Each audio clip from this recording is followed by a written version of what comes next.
Assalamualaikum warahmatullahi wabarakatuh.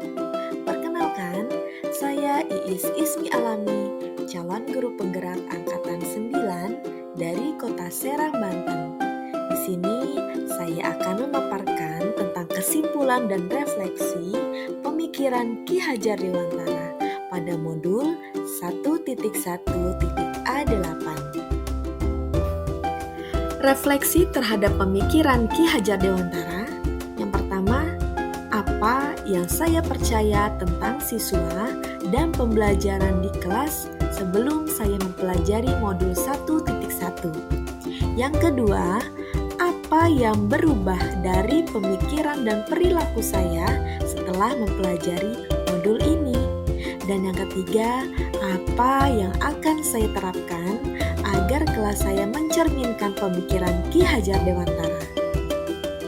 Sebelum mempelajari modul ini, saya percaya bahwa yang pertama, guru harus selalu tampil di depan sebagai satu-satunya sumber informasi dan siswa hanya harus mematuhinya.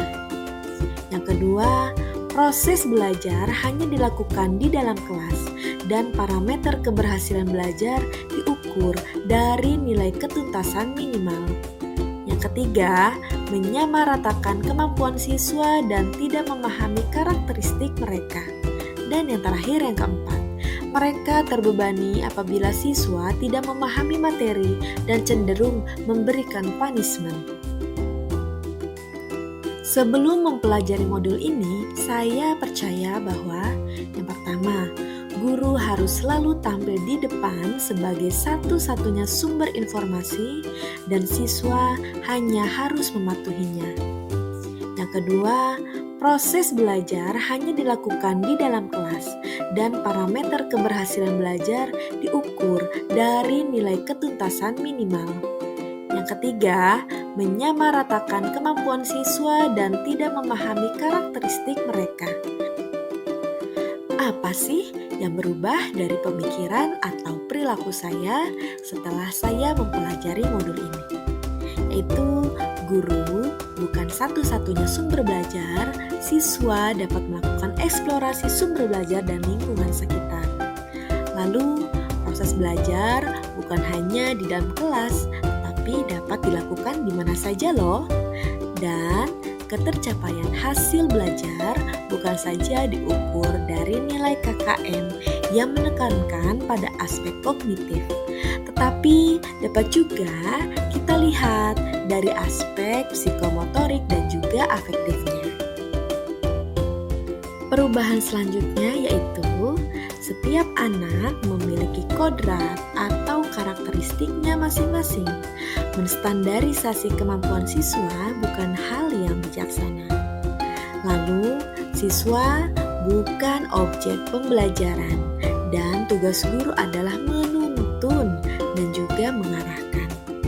Yang terakhir, seorang pendidik itu harus ikhlas dan tulus hati dalam mendidik agar pembelajaran ini berjalan dengan menyenangkan dan mudah diterima oleh siswa.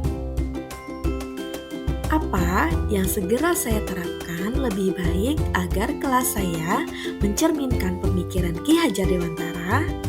Yang pertama, saya akan merencanakan pembelajaran yang interaktif dengan konsep pembelajaran yang berpusat pada siswa atau biasa kita sebut dengan student center.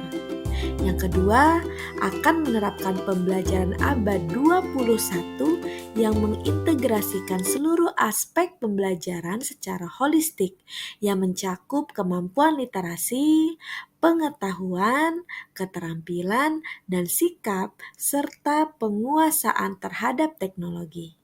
Dan yang ketiga, akan melakukan asesmen diagnostik untuk mengetahui karakteristik siswa serta mengadopsi pembelajaran berdiferensiasi.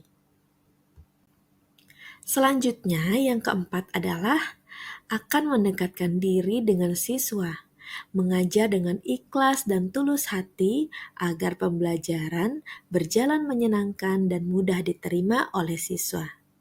Yang kelima, akan menjadi figur teladan yang baik serta memberikan semangat dan dorongan bagi siswa agar terbentuk karakter peserta didik yang positif. Yang keenam, membangun komunikasi antara guru dan orang tua mengenai perkembangan belajar peserta didik.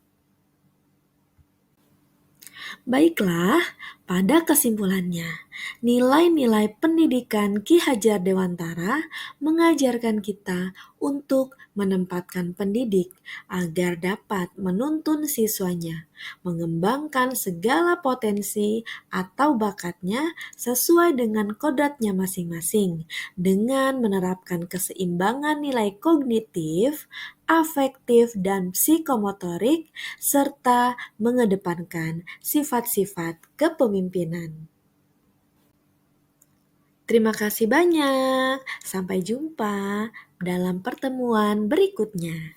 Wassalamualaikum warahmatullahi wabarakatuh.